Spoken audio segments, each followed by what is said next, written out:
ਵਾਹਿਗੁਰੂ ਜੀ ਕਾ ਖਾਲਸਾ ਵਾਹਿਗੁਰੂ ਜੀ ਕੀ ਫਤਿਹ। ਭਾਈ ਇਹ ਵੀਡੀਓ ਆਪਾਂ ਨਾ ਜਸ ਗੌਸਲ ਦੇ ਹੱਕ 'ਚ ਬਣਾ ਰਹੇ ਆ ਸਪੋਰਟ ਵਾਸਤੇ। ਜਸ ਗੌਸਲ ਤੇ ਮੈਂ ਵੇਖਿਆ ਵੀਰ ਤੇ ਕਈ ਸੋਸ਼ਲ ਮੀਡੀਆ ਤੇ ਬੜਾ ਟ੍ਰੋਲ ਕਰ ਰਹੇ ਨੇ ਕਿ ਉਹਨੇ ਫੀਮ ਖਾ ਲਈ, ਇੱਦਾਂ ਕਰ ਲਿਆ, ਉੱਦਾਂ ਕਰ ਲਿਆ। ਬਾਈ ਜੀ ਜੇ ਅੰਮ੍ਰਿਤ ਛਕਣ ਤੋਂ ਪਹਿਲਾਂ ਉਹਨੇ ਭੁਰਾ ਖਾ ਵੀ ਲਈ ਜਾਂ ਅੰਮ੍ਰਿਤ ਛਕ ਕੇ ਵੀ ਜੇ ਉਹਨੇ ਫੀਮ ਖਾ ਲਈ ਹੈ, ਇਹਨੂੰ ਸਾਡੇ ਗੁਰੂ ਸਾਹਿਬ ਨੇ ਵੀ ਸ਼ਤਰਧਾਰਾ ਦਾ ਦਰਜਾ ਦਿੱਤਾ। ਕੋਈ ਏਡੀ ਵੱਡੀ ਗੱਲ ਨਹੀਂ।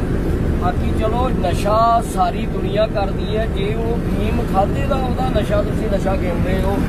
ਇਹ ਬੜੀ ਦੁਨੀਆ ਜਿਹੜੀ ਸ਼ਰਾਬ, ਭੰਗ, ਹੋਰ ਆਰਾ ਵਗੈਰਾ, ਚਿੱਟਾ ਪੰਜਾਬ ਦੇ ਵਿੱਚ ਕਿੰਨਾ, ਹੋਰ ਕਈ ਨਸ਼ੇ ਪੰਜਾਬ ਦੇ ਵਿੱਚ ਇੰਨੇ ਲੱਤਾਂ ਖਿਲਾਰੀ ਬੈਠੇ ਆ, ਉਹਨਾਂ ਦੀ ਤੁਸੀਂ ਕੋਈ ਗੱਲ ਨਹੀਂ ਕਰਦੇ। ਜੇ ਕੋਈ ਵੀਰ ਆਪਣਾ ਪੰਜਾਬ ਦਾ ਚੰਗੇ ਪਾਸੇ ਤੁਰਿਆ ਤੇ ਉਹਦੀਆਂ ਲੱਤਾਂ ਨਾ ਖਿੱਚੋ। ਸੋ ਵਾਹਿਗੁਰੂ ਜੀ ਕਾ ਖਾਲਸਾ ਵਾਹਿਗੁਰੂ ਜੀ ਕੀ ਫਤਿਹ। ਅਸੀਂ ਫਿਰ ਦੁਬਾਰਾ ਬੇਨਤੀ ਕਰਦੇ ਹਾਂ ਕਿ ਵੀਰ ਉਹਦੀਆਂ ਲੱਤਾਂ ਨਾ ਖਿੱਚੋ। ਵਾਹਿਗੁਰੂ ਜੀ ਕਾ ਖਾਲਸਾ।